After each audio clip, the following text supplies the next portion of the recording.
Buongiorno da Giulio Cainarca e a tutti coloro che sono all'ascolto di Radio Padania Libera e ben trovati al nostro appuntamento con Onda Libera dalle 10.40 alle 12 tutti i giorni dal lunedì al venerdì, in replica in tarda serata. Quest'oggi dedicato in larga parte alla questione della pronuncia di indipendenza del Veneto a seguito del referendum, del quale parlano anche un paio di quotidiani oggi. Li abbiamo citati in rassegna stampa velocemente stamani, ma prenderemo anche spunto da lì per la nostra discussione.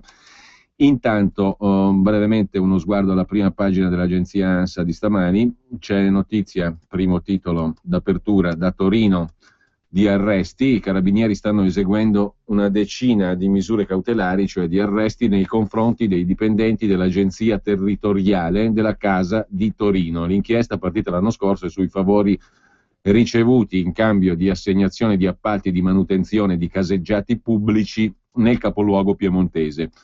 L'inchiesta aveva inizialmente 5 indagati, 4 dirigenti dell'agenzia territoriale della casa e un imprenditore. Ora si è allargata. La maggior parte degli arresti, disposta dalla procura ed eseguita dai carabinieri, è agli arresti domiciliari. Un sopralluogo di carabinieri e guardia di finanza è in corso negli uffici dell'ATC, dell'agenzia territoriale Casa di Torino. I militari a colloquio con il presidente dell'ATC, Elvi Rossi. Sempre secondo quanto appreso, il presidente è estraneo all'inchiesta, scrive l'agenzia ANSA, che poi si occupa della Russia e dell'ira degli Stati Uniti di Obama contro Putin, del maltempo che blocca le ricerche di un aereo scomparso. Arriva il drone, l'aereo scomparso al largo degli oceani, mentre per tornare alle vicende italiane Renzi promette sistemerò l'Italia e smentirò gli uccellacci del malaugurio. Nessun bonus in busta paga, invece, dice il ministro del lavoro Poletti, l'ex capo delle cooperative rosse. Il governo, dice il ministro, continua a lavorare su interventi che riguardino IRPEF e detrazioni, perché una delle ultime ipotesi sembrava prefigurare una tantum, cioè un bonus in busta paga che non era più uno sgravio strutturale, ma appunto una tantum. Questi i titoli di prima pagina dell'agenzia ANSA in questo momento. Intanto però io do il benvenuto a Manuel Carraro, che abbiamo sentito settimana scorsa in occasione della chiusura dei giorni dedicati alla consultazione referendaria per l'indipendenza del Veneto dall'Italia promossa da plebiscito.eu. Buongiorno Carraro. Buongiorno a lei e a tutti gli ascoltatori, buongiorno. Allora, la settimana referendaria si è conclusa, noi ne abbiamo parlato la scorsa settimana in occasione della chiusura delle operazioni di voto e io prenderei spunto dai quotidiani di oggi, ce ne sono un paio che parlano dell'iniziativa, sono Il Sole 24 Ore con un articolo di Mariano Maugeri e Libero che ci ritorna sopra, ma c'è anche da segnalare un intervento della ministra degli affari regionali del governo Renzi, Maria Carmela Lanzetta, sull'unità, che in sostanza dice la consultazione referendaria va presa abbastanza sul serio, però propone la ministra Lanzetta una ricetta abbastanza semplice dal suo punto di vista, canonica, tradizionale. Usiamo meglio i fondi europei, naturalmente nella cornice dell'intangibile unità d'Italia, non mettiamo in discussione l'Europa, usiamo meglio i fondi strutturali europei 2014-2020, cioè distribuiamo meglio un po' di soldi,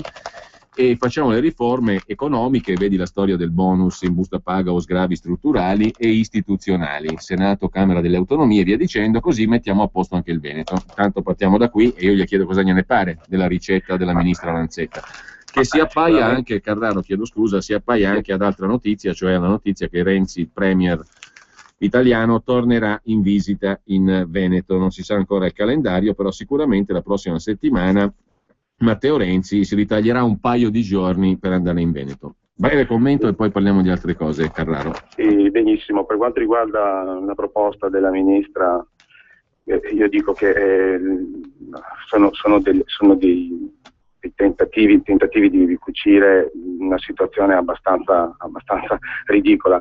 Si può rispondere con il fatto che il Veneto da indipendente come nazione, come soggetto politico all'interno dell'Europa, gli avrebbe in maniera indipendente dal resto della nazione gli aiuti dell'Europa se dovesse ne avere bisogno.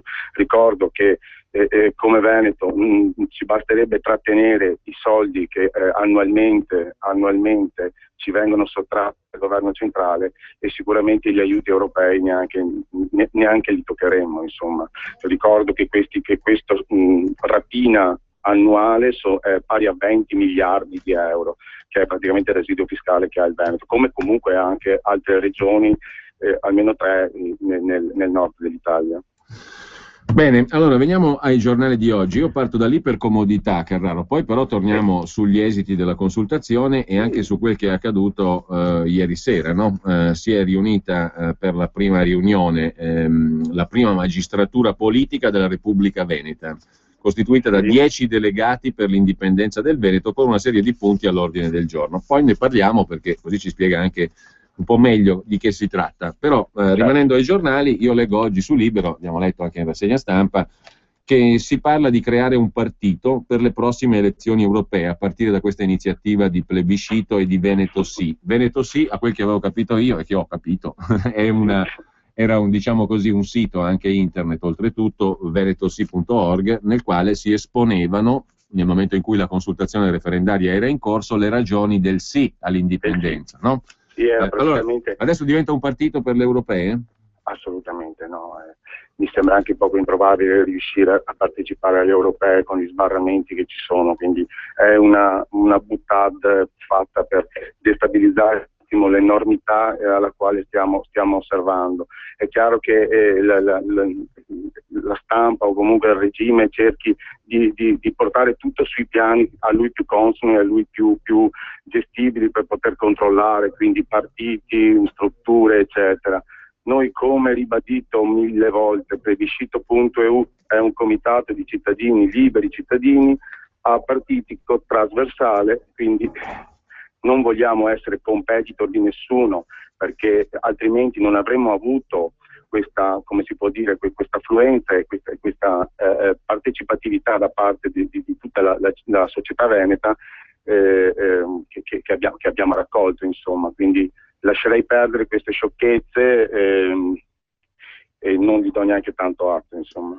Bene, sgombrato il campo allora da questa questione del partito, ce n'è un'altra che il quotidiano Libero, che pure ha seguito molto la vostra iniziativa, mette in pagina oggi, no? Dice, insomma, chi ha votato sì chiede che i dati vengano messi a disposizione per trasparenza e per avere una certezza sui numeri.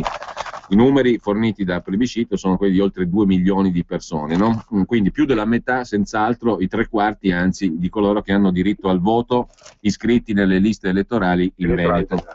Benissimo, allora qualcuno dice, allora fateci vedere sti numeri in maniera trasparente, e mi pare di capire, io così leggo sui giornali, ma poi naturalmente ci spiegherà lei se le cose sono giuste, che Gianluca Busato, che è uno dei promotori, insieme a lei e ad altri, di questa iniziativa, ha risposto che in sostanza l'OSCE, l'Organizzazione per la Sicurezza e la Cooperazione in Europa, è stata chiamata a controllare il tutto, compresi i numeri dei partecipanti al voto e le risposte. E in pratica l'OSCE ha detto, però noi dobbiamo essere autorizzati dallo Stato italiano. Quindi, dallo Stato italiano, questo è successo. Questo però è voi non potete vero. mettere a disposizione i numeri a prescindere dall'OSCE e dallo Stato italiano?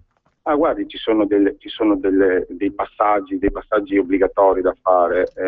I numeri sono assolutamente a disposizione di quegli organismi internazionali che ne li richiederanno per poi certificare o intentare quei passaggi diplomatici che sono d'obbligo da adesso in poi, anzi li stiamo già intentando. Quindi i numeri saranno messi a disposizione da questi organismi, non certo dati così alla stampa o a chi che sia per farne uso e consumo.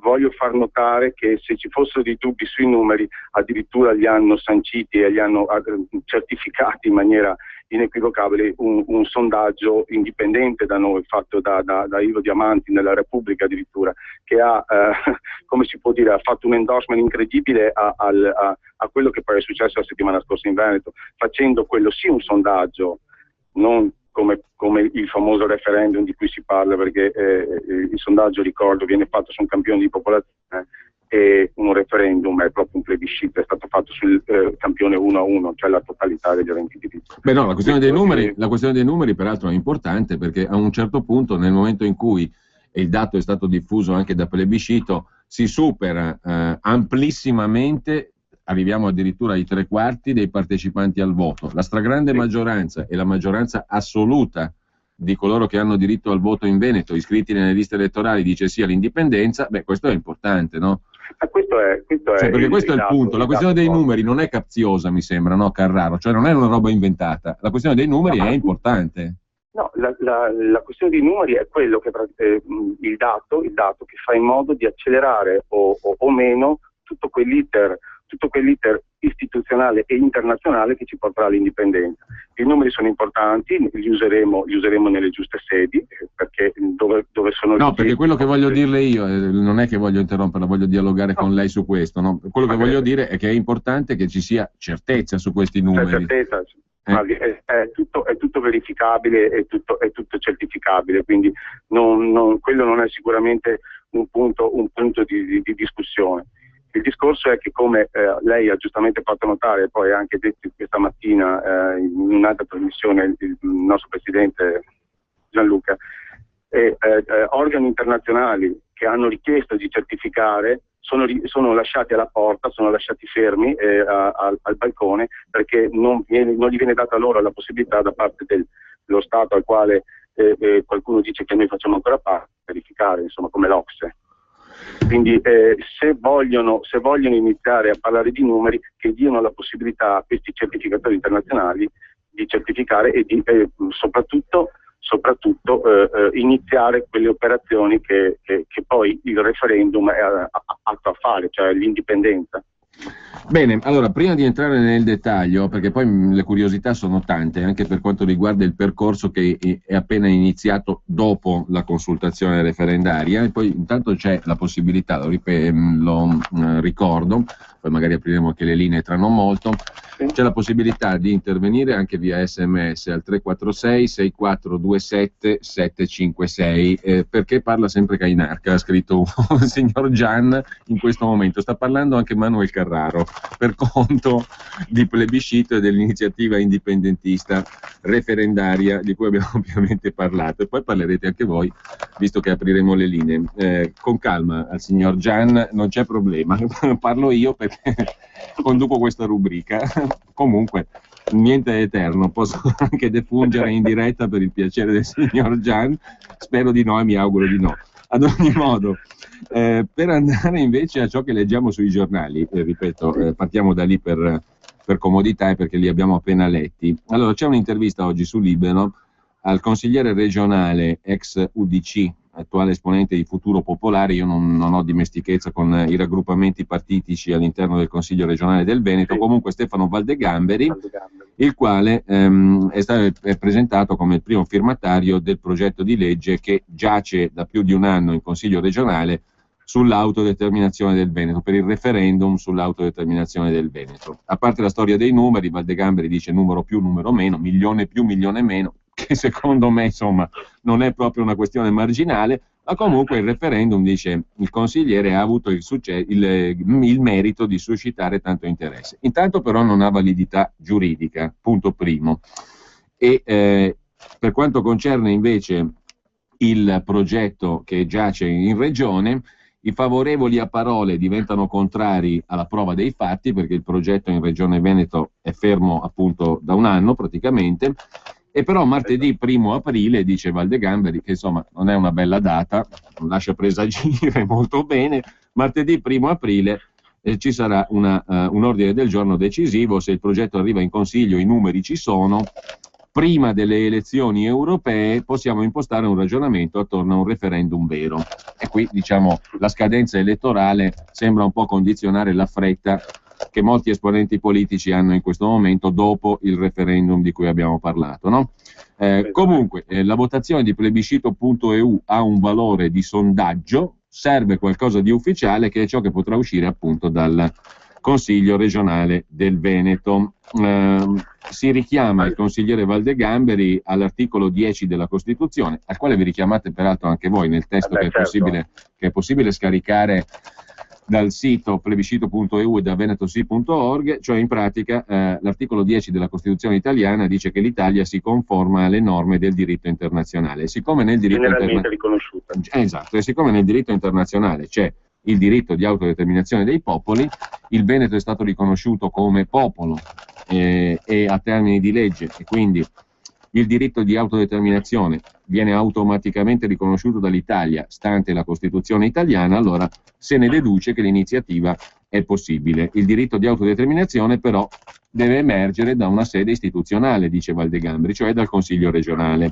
E da lì poi cosa viene fuori? Viene fuori un contenzioso da cui poi emergerà la capacità politica di indire un referendum consultivo, che non significa proclamare l'indipendenza, ma vuol dire dare la parola ai cittadini. Allora, insomma, in poche parole, il primo firmatario della proposta di legge di referendum per l'autodeterminazione del Veneto, giacente in Consiglio regionale del Veneto, dice che percorrendo quella strada lì a cosa si arriva? A un referendum consultivo, che non significa l'indipendenza, ma vuol dire dare la parola ai cittadini.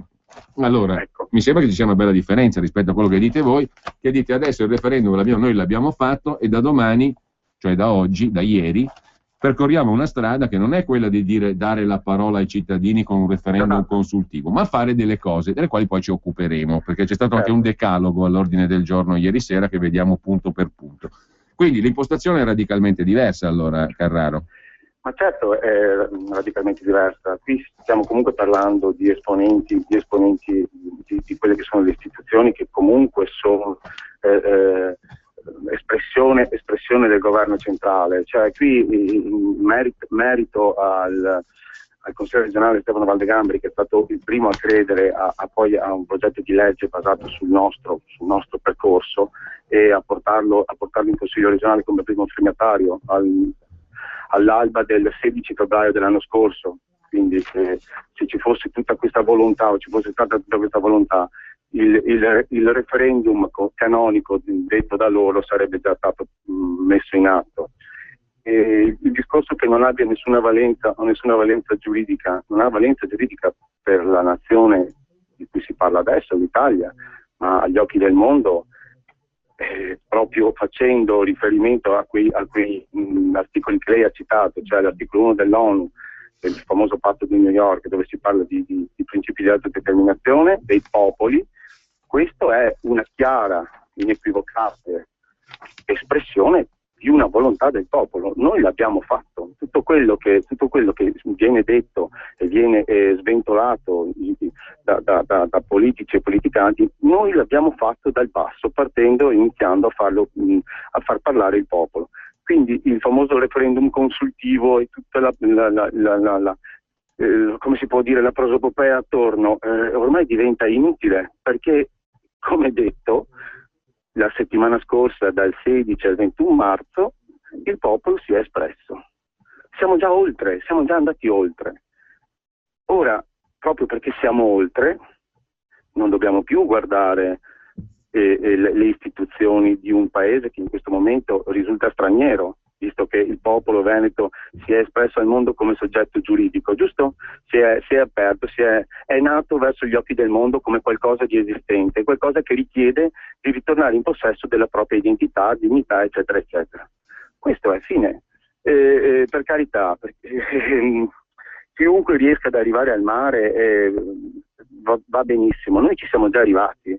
Adesso facciamo in modo di intentare tutti quegli di cui si parlava prima e che comunque sono normali in qualsiasi processo di autodeterminazione di un popolo, sono già stati fatti, li faranno in questo autunno altre realtà all'interno dell'Europa stessa, cioè la Catalogna e la Scozia. La strada c'è, noi la stiamo percorrendo, noi siamo oltre, la stiamo già percorrendo, non promettiamo di percorrerla o la portiamo tipo banderuola elettorale come promotori di questo o di quello alle prossime tornate europee oppure per la prossima il rimpasto regionale dell'anno prossimo. Non ci interessa nulla. Noi le famose appartenenza a qualsiasi tornata elettorale di cui ci faceva carico prima, sì. A noi non ci interessa nulla, perché noi le faremo come nazione veneta quelle, non come Italia. Bene, abbiamo la pubblicità, Carraro, e facciamo peraltro un siparietto comico, Sì. comico in senso buono, diciamo, con il signor Gian, che ha scritto ancora: facciamo solo notare che secondo me io, cioè Cainarca, si dilunga troppo nelle domande. Lo chiediamo all'intervistato, sono troppo lungo nelle domande? No, le sue domande sono argomentate bellissime, perché praticamente almeno sono basate su dei fondamenti, non sono domande buttate lì tanto per creare disinformazione. Perché magari ci sono tanti Gian che la pensano come il signor Gian, che ha scritto questa cosa qui, quindi io mi correggo automaticamente. Ma lo dico simpaticamente, non ci mancherebbe, faccio rispondo direttamente io, se vuole veramente tanto parlare. Ma lo dico in simpatia con il signor Gian, ci mancherebbe altro, però mi pongo il problema magari in effetti di essere troppo prolisso nelle domande. Se lo pongono tutti quelli che parlano in radio questo problema, tra l'altro, o dovrebbero porselo. Comunque, pubblicità e poi siamo di nuovo con Manuel Carraro. Hai mai sognato?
Espresso così.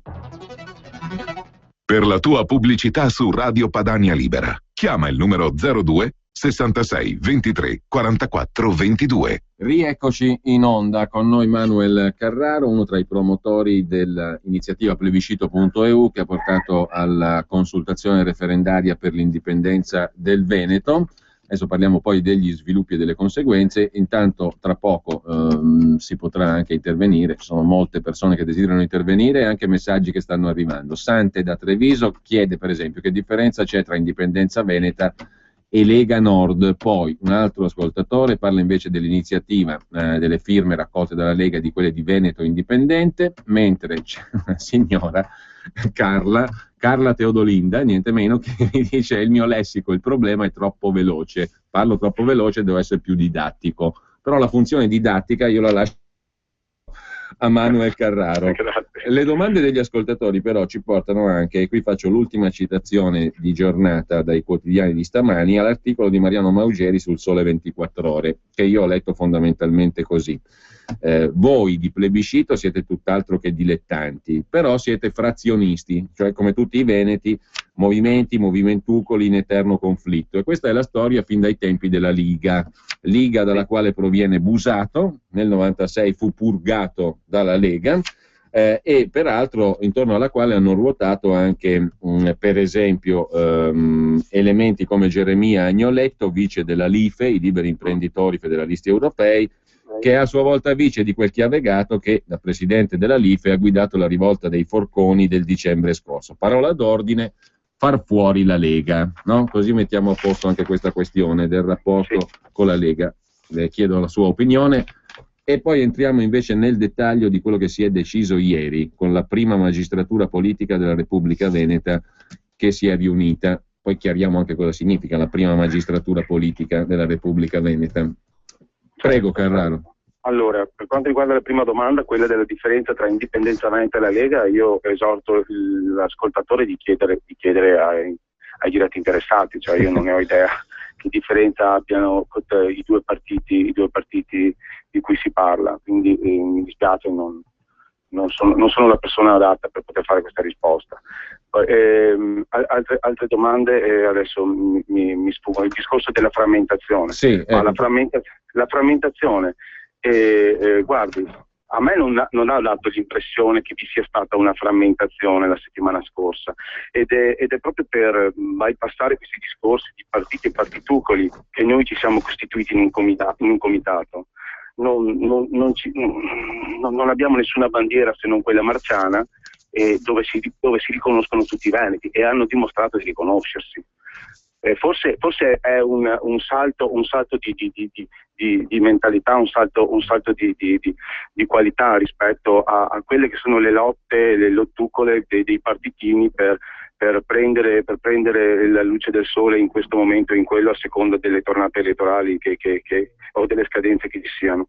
Noi non lo siamo, abbiamo messo in piedi il referendum di cui tutti parlano e nessuno lo attua, e lo abbiamo messo in piedi senza bisogno di nessun appoggio politico, istituzionale, eccetera, proprio per evitare di essere poi incolpati di portare acqua al mulino a questo o a quella realtà.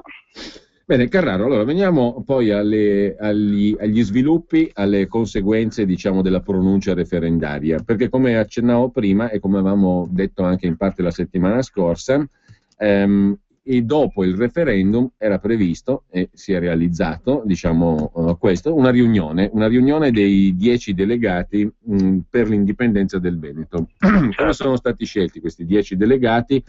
E che significato, cosa significa questa prima magistratura politica della Repubblica Veneta costituita da 10 delegati per l'indipendenza del Veneto? Dunque, immediatamente dopo il quesito referendario, nella votazione, vi era la possibilità di dare il proprio voto a un candidato. Questi candidati praticamente erano numerosi e ne sono stati appunto scelti 10, perché questo era il numero fissato fin dall'inizio. Queste persone hanno il compito di intentare di prendere accordi e di fare in modo che si innesca l'iter che il famoso percorso di attuazione del diritto internazionale richiede. Questi sono quelli che comunemente avevamo definito come plenipotenziari, cioè coloro i quali rappresentano in questo momento l'embrione della Repubblica Veneta.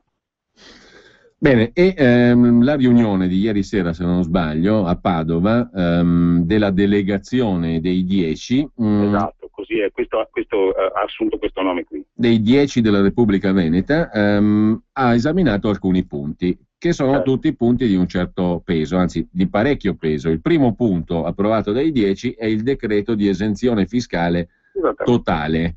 Che significa? Significa chiaramente quello che c'è nel nome, nel titolo, cioè esenzione fiscale che resterà in vigore nel periodo di transizione, esatto, dallo Stato italiano alla Repubblica Veneta.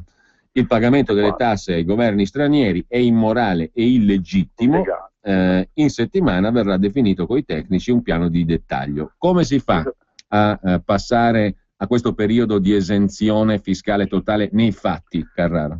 Allora, il discorso è questo. Come ha detto poi lei alla fine del punto, in settimana e proprio nella giornata di domani vi saranno un gruppo di lavoro di tecnici, logicamente fiscalisti e quant'altro, che metteranno in piedi quello che sarà poi la piattaforma per cui si possa attuare questa obiezione fiscale, ok?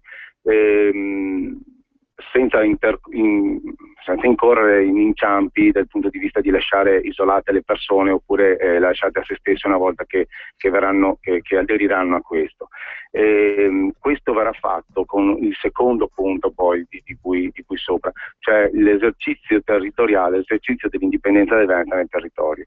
Questo cosa significa? Significa che vi saranno degli uffici, vi saranno dei preposti che si insedieranno capillarmente nel tessuto e nel territorio nazionale, che avranno come compito sia quello di stilare un'anagrafe o comunque di ampliare l'anagrafe veneta, ma soprattutto dell'anagrafe dal punto di vista delle imprese produttive, per informarle e portare, come si può dire, prendere per mano questi imprenditori a fare in modo che creino massa critica. Sì. Al fine di non pagare assolutamente più a questa entità straniera il dovuto, insomma. Quindi in pratica gli uffici locali avranno il compito di mettere in atto il piano di obiezione fiscale, giusto? Certo, avranno in atto il compito soprattutto di informare e certificare, nel senso di elencare tutte quelle situazioni, tutte quelle imprese, tutte quelle attività produttive che ne faranno richiesta. Logicamente tutto questo viene attuato in tempi e in salti, nel senso non è immediato, non è che domani praticamente uno si sveglia e non paga più niente, rischiando poi di restare isolato ed essere preda degli aguzzini di Stato, no. Si fa in modo che si crei una massa critica così massiccia che diventi quello che poi è stato fatto con il plebiscito stesso. Avevano iniziato un comune, 2 comuni, eccetera, eccetera. La stessa cosa a livello economico. C'è la possibilità, come recita il comunicato rilasciato dalla delegazione dei 10 di ieri, di farlo entro pochi giorni, di farli nascere questi uffici locali? Certo, logicamente il work in progress non sarà un'esplosione immediata, ma a macchia d'olio si estenderanno in tutto il territorio della nazione. E non temete le manette? Ma le manette arrestano cosa? 1 milione, 2 milioni di persone. Le ho detto, non è che verrà fatto dal tipo isolato, adesso domani non vado più a pagare l'IVA, questo no, questo mi sembra che sia stato un errore già fatto in tempi non sospetti e con altri balzelli dello Stato, che poi gli utenti ultimi finali erano rimasti lasciati a loro stessi. No, qui si parla di un'azione predisposta, di semplicemente obiezione fiscale, con una creazione di massa critica. Tutto qua. Ecco, domanda banale forse, Carraro, però mi viene spontanea. Certo. Non teme che ci siano numeri molto più ridotti di coloro che possano aderire a un piano di obiezione fiscale rispetto ai numeri massicci di coloro che hanno votato per il referendum per l'indipendenza? Ma guardi, io le do un dato che magari adesso può sembrare populista o cosa. Io le dico che dall'inizio dell'anno ci sono più suicidi che giorni. Quindi io penso che la situazione, che la misura sia colma. Io ho paura che vi sarà invece un'altra bella sorpresa. Ecco, tutto là. La gente non si aspettava questa affluenza massiccia e questo sentimento indipendentista. Molto probabilmente qualcuno rimarrà sorpreso anche di questa volontà di almeno trattenersi il dovuto, insomma. Ecco, tra gli altri punti, seguo proprio il comunicato rilasciato dalla delegazione dei 10 della Repubblica Veneta ieri, l'istituzione di relazioni diplomatiche con gli altri stati, quindi per il riconoscimento internazionale della Repubblica Veneta. I delegati dovranno intessere queste relazioni diplomatiche con gli altri stati stranieri sostanzialmente. E poi è previsto appunto una roadmap, diciamo così, un calendario di cose da fare nel tempo, nel periodo di transizione, che oltre all'esenzione fiscale faccia anche una proposta, cioè una nuova fiscalità veneta provvisoria, il controllo del territorio con l'erogazione dei servizi e in prospettiva un'assemblea costituente. Certo, questi sono logicamente sono punti più in là nel decalogo che lei sta parlando, appunto perché sono successivi alle esigenze primarie e iniziali. Cioè, il punto primo è l'esenzione fiscale, diciamo così, o meglio è il piano di obiezione fiscale per partire. Esatto, il punto primo è l'esercizio dell'indipendenza a livello territoriale, e quello dell'obiezione fiscale può essere benissimo una delle armi. E infatti è il primo punto del comunicato in questione.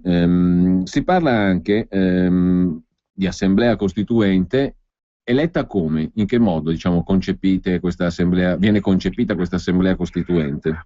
Guardi, noi abbiamo dato dimostrazione che siamo praticamente dei promotori della democrazia diretta, no? Una cosa che in Italia non è praticamente sconosciuta. L'abbiamo dimostrato con il portare milioni di cittadini veneti al voto in espressione, e all'interno dello stesso quesito referendario poi vi erano altri richiami, no? Altri richiami di preferenza, cioè l'entrata o meno nella comunità europea, l'euro sì, euro no, appartenenza alla NATO. Ecco, questo è un sistema sia per vedere le tendenze di quella che sarà la società civile futura, ma anche per abituare noi ad esprimerci in determinate, ed essere abituati ad essere chiamati in causa per grandi decisioni.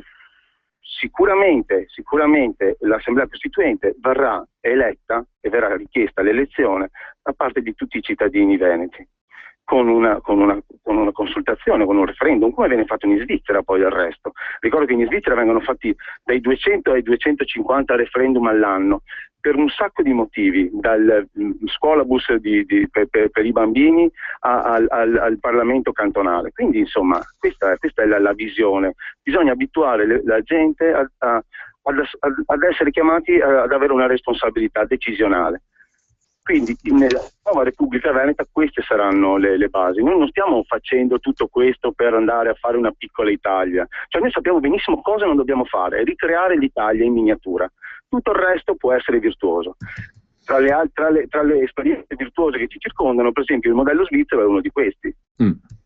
Di democrazia diretta, diciamo. Voi avete utilizzato anche lo strumento digitale per rendere più fluido l'esercizio della democrazia diretta. Perfetto, la piattaforma stessa, una volta messa in essere, come è stato dimostrato, può essere riutilizzata in qualsiasi ambito e soprattutto in qualsiasi dimensione.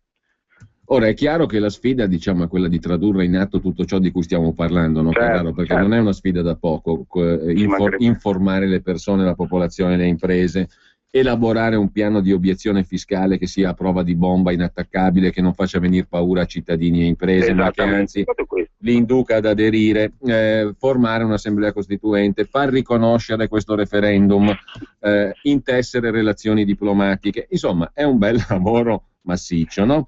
In tutto questo voi fate riferimento anche, o meglio, la delegazione dei 10 della Repubblica Veneta, restò alla definizione ufficiale, come vede, è giusto parlare con i termini corretti, parla di relazioni con gruppi indipendentisti, tra i primi sardi, siciliani e friulani. Esattamente, questo è all'interno di quel discorso di cui parlavamo prima. Voglio che sia abbastanza chiaro e che passi il messaggio che non siamo noi, sia come esponenti di plebiscito.eu e nemmeno come cittadini veneti, non siamo assolutamente contro nessuno. Noi non odiamo, non siamo assolutamente noi migliori o una casta rispetto al resto. Lo dimostra il fatto che diamo la possibilità, e abbiamo già contatti, che altre realtà all'interno dello stivale si esprimino in questo senso. Non odiamo l'Italia o i suoi abitanti, semplicemente la nostra così, avversione verso lo Stato che in questo momento pretende di rappresentarci. Anzi, io le dirò un'altra cosa: secondo me lo Stato italiano ha usurpato il nome di Italia, perché l'Italia non meritava di essere portata allo scempio in cui è adesso da questo rappresentante che si arroga come si dice, il diritto di chiamarsi Italia, tutto lì. Quindi io lo lascerei stare e diamo la possibilità a tutti i popoli che ne richiedano di poter affrancarsi e ritornare in possesso del proprio, sia dal punto di vista storico, culturale e qualcuno anche economico, sicuramente. E questo è un ulteriore attacco al sistema. Bene, allora Carraro, noi abbiamo cercato di seguire anche quello che è il programma elaborato dopo il voto, no? Ripeto, la grossa sfida è proprio tradurlo in atto, questo programma, ed è una sfida non da poco. Domenica a Padova, domenica prossima, è prevista una convention nazionale a partire dalle 9 presso il centro congressi Albino Luciani, via Forcellini 170, in via Forcellini, esatto, è aperto a chiunque aderisca come volontario a plebiscito.eu, ne osservi lo statuto. Quindi diciamo una riunione ulteriore, immagino saranno momenti e giorni questi qui abbastanza densi, e tra l'altro io mi sono letto anche una serie di riflessioni, non posso, forse è improprio chiamarlo programma, che è scaricabile dal sito plebiscito e da venetosi.org, che è in sostanza un documento di una 90ina di pagine, ne abbiamo fatto cenno l'altra settimana, nel quale sono elaborate le proposte e raccolti alcuni articoli relativi al tema dell'indipendenza del Veneto, sul perché sì, in sostanza, all'indipendenza del Veneto. E qui ci sono anche altri spunti dei quali potremo parlare, non è escluso che ne parleremo, che però sono tutti, direi, successivi a questa fase di traduzione in pratica, sfida enorme, traduzione in pratica di quello che è stato l'esito del referendum di settimana scorsa. La lettura è comunque interessante. Voi, per esempio, giusto per fare un esempio, proponete in tema di fisco, visto che si parte da lì, un'aliquota unica, la cosiddetta flat tax del 20%, l'aliquota unica del 20% per le piccole e medie imprese, ma anche per le persone fisiche sostanzialmente, no? Quindi una semplificazione radicale del caos fiscale in cui viviamo, facendo conto del fatto che, giustamente, qui i numeri sono dalla vostra parte, credo che siano incontestabili da chiunque, visto che il Veneto ha 20 miliardi di surplus fiscale attualmente ogni anno, lo chiamano residuo, che è la differenza tra il dare e l'avere, no? Cioè quanto paga il cittadino veneto e quanto torna indietro dallo Stato italiano. Sono 20 miliardi che ogni anno rimangono come regalo a Roma, no? 20-21 miliardi. Sulla base di questo c'è spazio amplissimo per ridurre le tasse, introdurre la flat tax, cioè abbassare le tasse e nel contempo mettere un'aliquota sola, trasparente, e nel contempo dare pensioni migliori, dare servizi migliori, insomma tenendo i soldi a casa, stipendi migliori, il costo del lavoro immediatamente scenderebbe, quindi tutta la discussione di questi giorni sul cuneo fiscale, bonus, non bonus, una tantum, detrazioni IRPEF e via dicendo, sarebbe risolta alla radice, no? Perché avremo una diminuzione del costo del lavoro immediata, in base al fatto che le risorse rimangono sul territorio, no? Ed è una delle proposte. Poi ci sono altre proposte di programmatiche su tutti i temi, il turismo e via dicendo, ma è inutile che direi che ne parliamo adesso, magari ne riparleremo in futuro. Adesso c'è un po' di gente che credo voglia intervenire. Non ho aggiornato gli SMS, qualche minuto ancora, le rubiamo, una decina di minuti, per far intervenire anche coloro che desiderano chiamare in diretta allo 02 66 20 35 29. Intanto Marco D'Alecco ha scritto: quando la Lega si farà promotrice di analogo referendum anche in Lombardia. Questo però ha a che fare anche con una vostra iniziativa, no? Voi avete detto: noi mettiamo la piattaforma digitale a disposizione di tutti, di tutte le regioni che vogliano fare una consultazione analoga, giusto? Infatti abbiamo già, come detto prima, contatti con l'indipendentismo sardo, quello friulano e addirittura quello siciliano. Quindi voglio dire, vede che non c'è limite, non c'è assolutamente nessuna tipologia di come si può dire, di xenofobia o razzismo che sempre viene qualunquisticamente appioppata a noi veneti, oppure in questo momento ci incolpano di essere egoisti, quando ricordo che la Regione Veneto è la prima per quanto riguarda la solidarietà, le azioni di solidarietà. Quindi insomma tutti questi attacchi abbastanza sotto la cintola non ci sfiorano nemmeno. E le do un piccolo così assaggio. Sappia che proprio a fronte del discorso del residuo fiscale, cioè di quei 20 miliardi che da PIL nazionale a prelievo fiscale che ci viene effettuato ogni anno avanzano, per una semplice divisione, cioè dividere i 20 miliardi per i 5 milioni di abitanti residenti nel Veneto, a ogni Veneto costa annualmente restare facente parte di questa nazione che ormai è fallita 4.000 euro. Cioè una famiglia di 3 persone ogni anno avanza 12.000 euro dallo Stato. 1.000 euro al mese. 1.000 euro al mese, un altro stipendio. Vorremmo proprio, anzi, senza andare tanto a toccare la famosa 80 euro in busta paga. Ecco, questi sono i nostri 80 euro in busta paga, senza neanche andare a lavorare oltretutto. 2 telefonate allora, intanto apriamo la linea, non sprechiamo altro tempo. 0260, non sprechiamo, ma mi sono immedesimato nei panni dei critici. 02 66 20 35 29, perché vuole intervenire. Con noi c'è Manuel Carraro, promotore, chissà perché stamani siamo un po' sul oggi le comiche, per quanto riguarda l'espressione, credo, non i contenuti. Comunque con noi Manuel Carraro, dicevo, tra i promotori dell'iniziativa referendaria Indipendenza del Veneto. Ci sono diversi SMS anche, tra l'altro, e poi li vediamo. Intanto, pronto, buongiorno. Buongiorno, sono io, no? Buongiorno, prego. Allora, Ettore da Voghera. Volevo chiedere 3 o 4 cosine, ma veloci però. Allora, una, la legislazione italiana ce la teniamo tutta o è tutta da buttare? Perché se teniamo la legislazione ci teniamo anche tutta la burocrazia, tutti gli enti inutili e tutto quello che ci va dietro. Di conseguenza da lì bisogna partire per forza.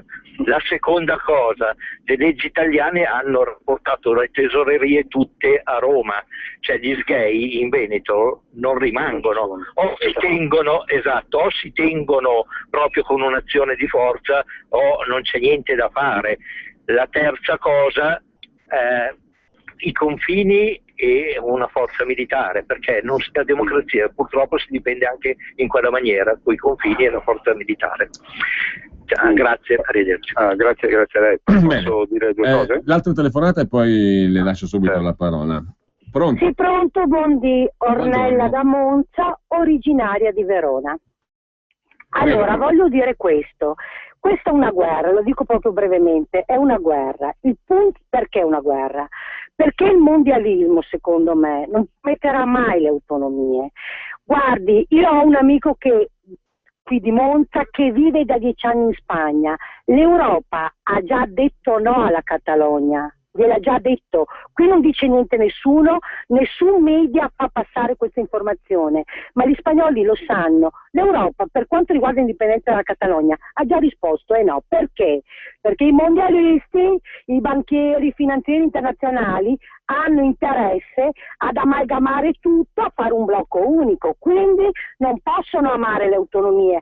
Si arriverà, sa cosa le devo dire, a uno scontro, e sarà giusto così secondo me. Noi potremo arrivare all'indipendenza solo con uno scontro. Bene. Diversamente no. Grazie anche a lei. Poi vediamo gli SMS, intanto c'è anche un messaggio che dice che vi ringrazia se riuscirete, tra virgolette, a far diventare repubblica autonoma la Sicilia, per il fatto che, visto il residuo fiscale di cui sopra, la Sicilia è una delle regioni che prende per 12-13 miliardi all'anno, non di quelle che danno, per cui se diventano autonomi, dicono gli altri, meglio, abbiamo 12-13 miliardi in meno da regalare. E comunque, parentesi, questa era una parentesi, un effetto collaterale, diciamo così, dell'iniziativa. Prego, Carraro. No, allora, per quanto riguarda il primo ascoltatore, i discorsi sul reset totale di tutto quello che è l'ordinamento giuridico e la burocrazia italiana. Sì, è stato detto prima, cioè non è nostra idea di ricreare un'Italia in miniatura, che già mi sembra Ravenna o da quelle parti là. Quindi non ci interessa. La nostra visione, le nostre aspirazioni sono dei modelli che ci circondano, come può essere benissimo quello svizzero, ma poi siamo aperti a qualsiasi idea oppure proposta. Quindi noi l'indipendenza la facciamo proprio per resettare ed avere un tavolo bianco per poter riscrivere poi a nostra immagine e a e come più ci confà proprio per la nostra cultura di essere veneti, quella che sarà l'ordinamento giuridico, la botta di Costituzione e quant'altro, e soprattutto la burocrazia, che sicuramente non passeremo da un decreto salva Roma a un decreto salva Venezia, sia ben chiaro, Quindi il centralismo non esisterà. All'interno del quesito referendario vi era ben nitida e chiara la parola federale, proprio per così ispirarsi, per esempio, ai cantoni della Svizzera. Quindi noi ci rendiamo ben conto che gestire un territorio con gli stessi mezzi o con le stesse prerogative si può andare incontro a delle specificità territoriali o anche culturali diverse, che creano comunque dei conflitti. Lo abbiamo visto in Italia, e quindi si può immaginare anche in altre situazioni. Quindi questo è escluso. Per quanto riguarda il discorso del mondialismo, ma l'Europa, se ha deciso l'Europa così, ci sono altre istituzioni internazionali sopra l'Europa, mi venga a pensare all'ONU, o comunque il mondo è sempre diviso in due. Se una parte non vuole una cosa, l'altra parte la vuole, quindi tutto sta nel capire a chi schiacciare l'occhiolino.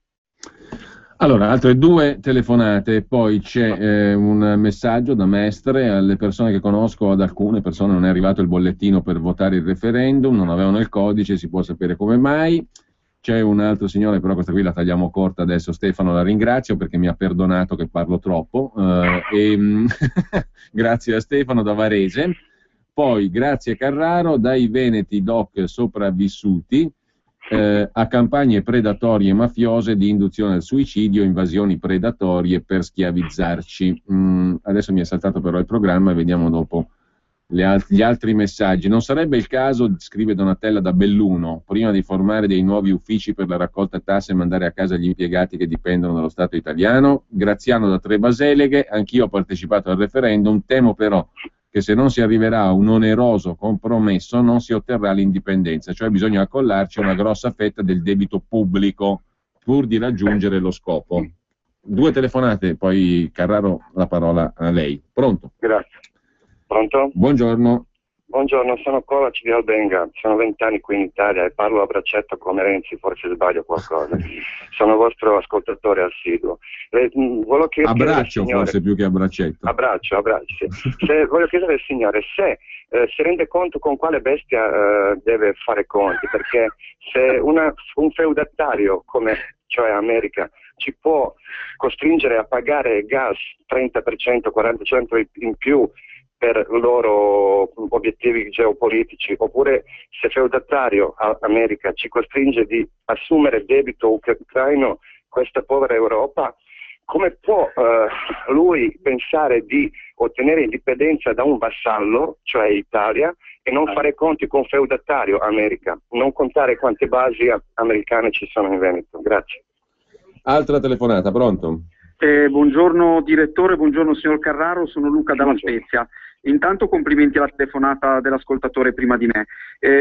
Signor Carraro, io sono un appassionato del Cadore e dell'Agordino. Ogni anno vengo in vacanza con gli ultimi pochi soldi che ho, cerco sempre di farli avanzare per farmi quelle vacanze speciali. Da tanti anni vi conosco e verrò sicuramente più volentieri in Veneto, anche perché sono anni, ogni anno faccio vedere, dimostro anche ai miei figli quello che non vi meritate, aziende che chiudono, bandiere di sindacati fuori ogni stabilimento nel Bellunese, non vi meritate quello, tenete duro e avete l'appoggio da tanta gente anche da altre regioni di questo sgangherato Stato. Buon lavoro a tutti, grazie.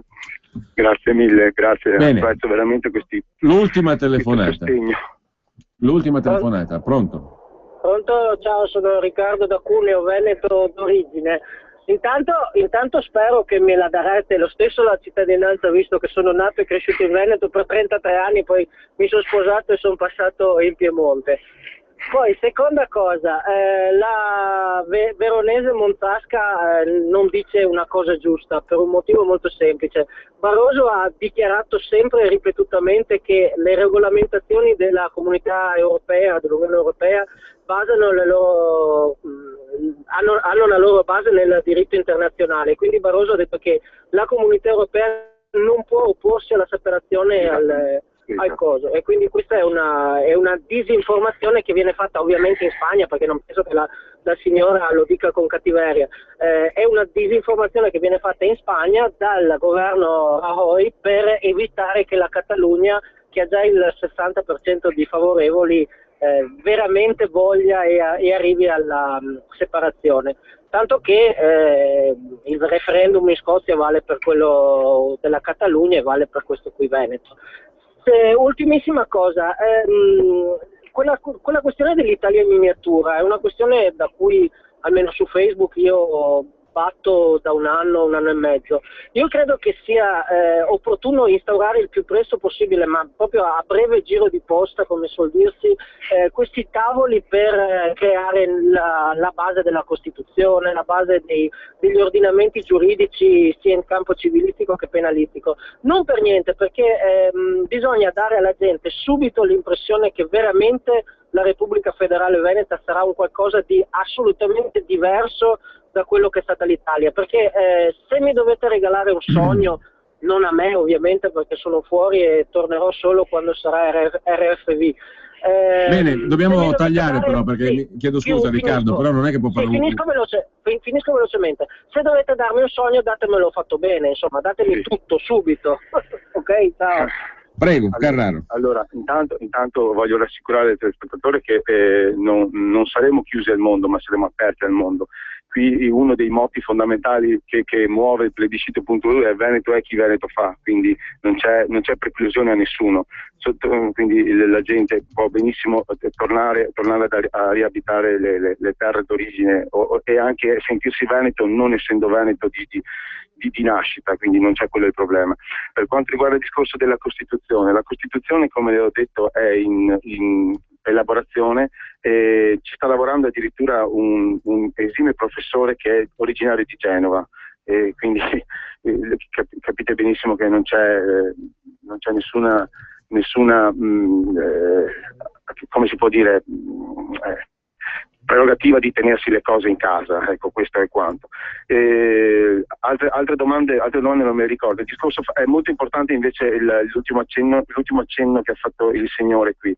È proprio vero, Barroso ha detto proprio così, l'Europa praticamente non interviene in ambiti di indipendentismo o del fatto che alcune regioni possano o vogliano affrancarsi dal resto della nazione, ma neanche lo ostacola. L'unica cosa che l'Europa richiede è la effettiva e dichiarata volontà da parte degli abitanti di queste regioni di voler intraprendere questo percorso. Noi l'abbiamo dato, insomma. Saluto allora Manuel Carraro, grazie. Buongiorno a tutti voi, grazie del tempo che mi avete concesso. Seguiremo questa iniziativa nella sua traduzione in pratica, dove, come diceva il poeta fiorentino, non il premier, il poeta fiorentino Dante Alighieri, si parla alla nobilitate di tutta questa iniziativa. Certo non è un programma da poco tradurre in atto tutto ciò di cui state parlando e che avete messo per iscritto.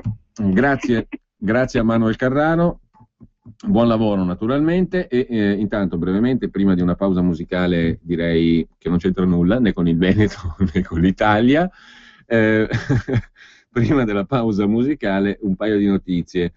In Lombardia referendum indipendentista, dice il segretario della Lega Salvini, ma nella chiave di cui abbiamo detto prima evidentemente, ovvero la questione dello statuto speciale, referendum per una specialità della regione Lombardia sulla base del modello dello statuto speciale. In Veneto c'è un referendum ufficiale, ricorda il segretario della Lega Salvini, non è la tastiera né il gazebo, è depositato nelle mani di Luca Zaia che va avanti ed ha una proposta di legge per il referendum che giace nel Consiglio regionale del Veneto e che ha subito un'accelerazione o la subirà nei prossimi giorni anche sulla scorta di questo voto oggettivamente di cui si è parlato e di cui abbiamo appena finito di parlare.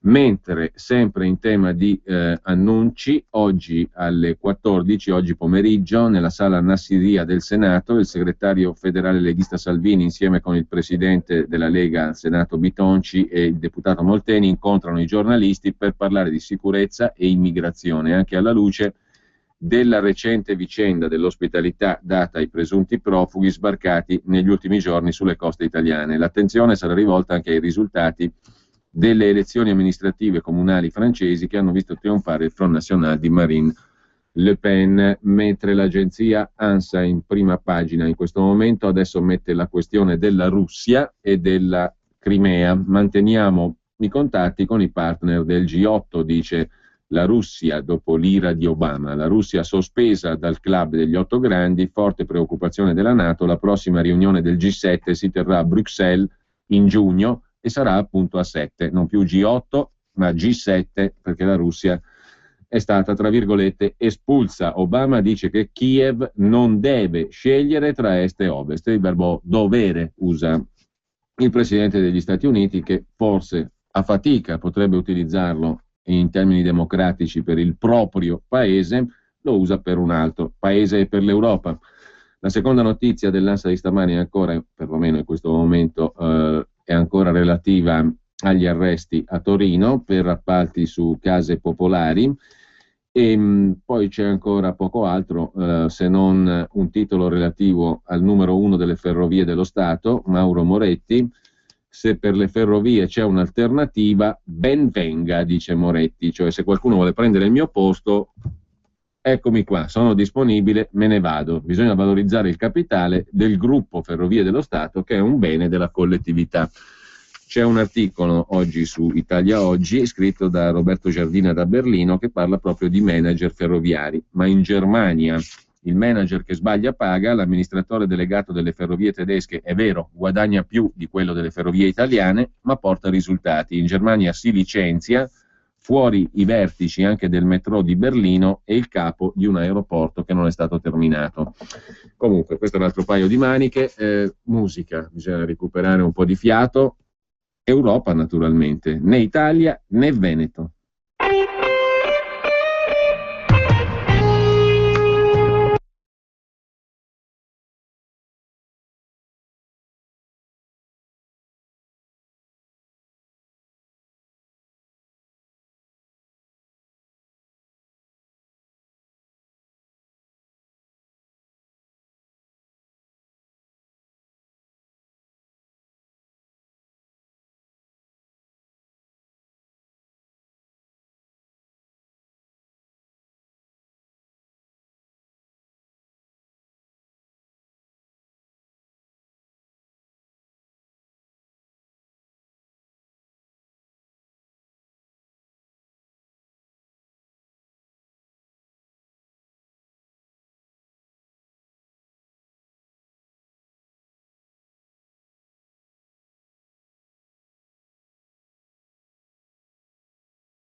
Sciumbia, è già finita Europa e ce la siamo goduta tutta, perlomeno dal punto di vista musicale. Europa non tradisce mai, anche perché è difficile che tradisca, visto che è stata scritta una volta per tutte. Comunque, brevissimamente, consigli per la lettura, quelli che avanzano dalla rassegna stampa.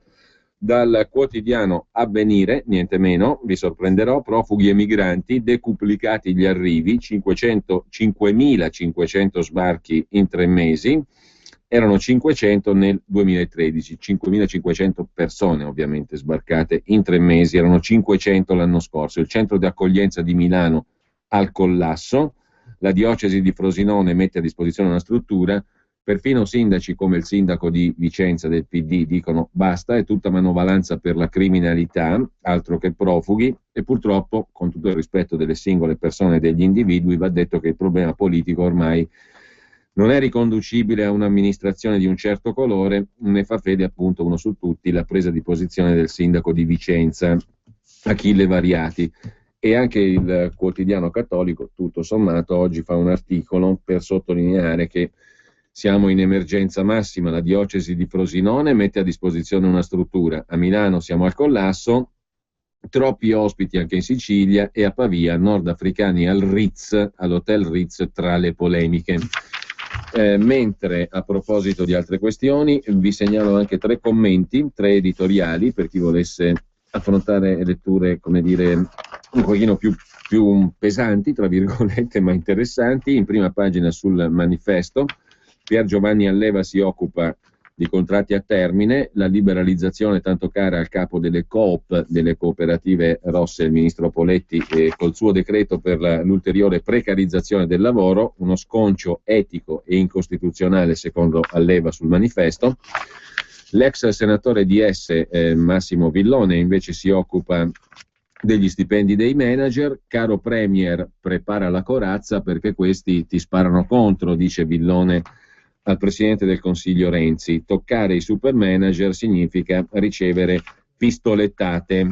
Mettere la corazza è il suggerimento al Presidente del Consiglio. E poi il terzo commento, quello di Gaetano Azzariti sulla riforma costituzionale, quella del Senato. Prima del come, vediamo il perché, cioè se sia il caso alla radice di affrontare la riforma costituzionale. Poi c'è una curiosità sul Fatto Quotidiano, riappare dopo lunghissimo oblio Francesco Rutelli, leader di quella Margherita all'interno della quale mosse i suoi primi passi Matteo Renzi. È malato di ambizione, è il giudizio che Rutelli dà di Renzi, ma stia attento ai leccaculo, che è un consiglio che vale per tutti e non solo in politica. In ogni caso, quando si votò a Firenze, mi mandò un SMS, ricorda Rutelli di Renzi. Finisce 48-33 al primo e 60-40 al secondo turno. Il clima è buono, ma ci sono troppi stronzi a sinistra. Questo scrisse Renzi a Rutelli. L'intervista è di Wanda Marra sul Fatto Quotidiano. 2 commenti da segnalare ancora sul quotidiano Italia Oggi, quello di Domenico Cacopardo su Squinzi, che è alleato con la Camusso, Confindustria CGIL, non per gli interessi delle aziende, ma dell'apparato confindustriale che non vuol perdere potere. Le 2 burocrazie, CGIL e Confindustria, temono la contrattazione aziendale, che è più utile alle imprese e ai dipendenti. Cioè sono Camusso e Squinzi difensori della contrattazione a livello nazionale, che dà loro più potere e mantiene anche il potere alle loro burocrazie confindustriali e sindacali, mentre invece la contrattazione aziendale che si fa nella singola azienda e che rispecchia probabilmente di più, questo perlomeno negli intenti, la realtà specifica di quell'azienda, la contrattazione a livello più basso, a livello aziendale, è più utile alle imprese e ai dipendenti, ma non piace a CGIL e Confindustria perché taglia fuori le burocrazie centrali. L'altro commento è quello di Riccardo Ruggeri su Renzi, che parlava come noi al bar, era berlingueriano nei valori dichiarati, berlusconiano nelle semplificazioni e grillino nel suo motto l'è tutto da rifare. Renzi, che ha una spada di Damocle, aggiunge Italia Oggi, che gli pende sulla testa è l'appartamento a Firenze che ha goduto senza pagare l'affitto. Tutto per ora procede con molto fair play, ma potrebbe non durare. E infine c'è da segnalare ancora sul quotidiano genovese Il Secolo XIX tutt'altra notizia. Il quotidiano di Genova ne aveva dato conto la scorsa settimana, adesso si è saputo qualcosa di più, svelato il segreto, una bomba sporca sulla nave in arrivo alla Spezia. Dagli Stati Uniti e ritorno 74 kg di uranio e plutonio potenzialmente appetibili per terroristi. Bastavano per un'atomica. Dopo 20 giorni la Casa Bianca e la Presidenza del Consiglio italiano comunicano la rotta e il carico della Pacific Egret, che è la nave appunto in navigazione verso la Spezia. A bordo erano stati imbarcati insieme ad altre scorie 7,6 kg di plutonio e 53 di uranio a basso arricchimento. E gli americani, racconta Marco Menduni, hanno imposto il silenzio assoluto sulla nave dei misteri. C'era plutonio e uranio. Con i materiali trasportati negli Stati Uniti si poteva fabbricare una atomica. In un comunicato congiunto, Stati Uniti e Italia svelano il carico radioattivo imbarcato alla Spezia. Si tratta di residui nucleari risalenti a prima del 1990, quando l'Italia aveva le centrali. Le scorie, dopo un viaggio in tir, sono state collocate in 38 contenitori speciali, scrive il quotidiano genovese. Da segnalare a livello rapidissimo come lettura sul foglio di Giuliano Ferrara la lettera di Rino Formica, ormai molto anziano, già ministro socialista ai tempi di Craxi: abroghiamo il pareggio di bilancio in Costituzione, la radice dei nostri mali. E ancora alla questione dell'Europa è dedicato il primo piano del Sole 24 Ore di oggi, con una serie di dati. I redditi sono in calo un po' in tutta Europa, specie nell'Europa della moneta unica, la disoccupazione aumenta e questo spiega il fenomeno Le Pen.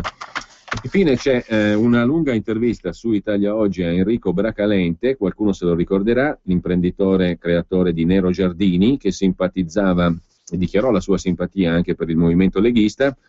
Non è colpa dell'euro, ma è colpa nostra. La classe politica non ha saputo amministrare in modo giusto, dice l'imprenditore, commentando la crisi economica. Un imprenditore in crisi cosa fa? Razionalizza, riorganizza, recupera efficienza. Anche lo Stato dovrebbe fare così.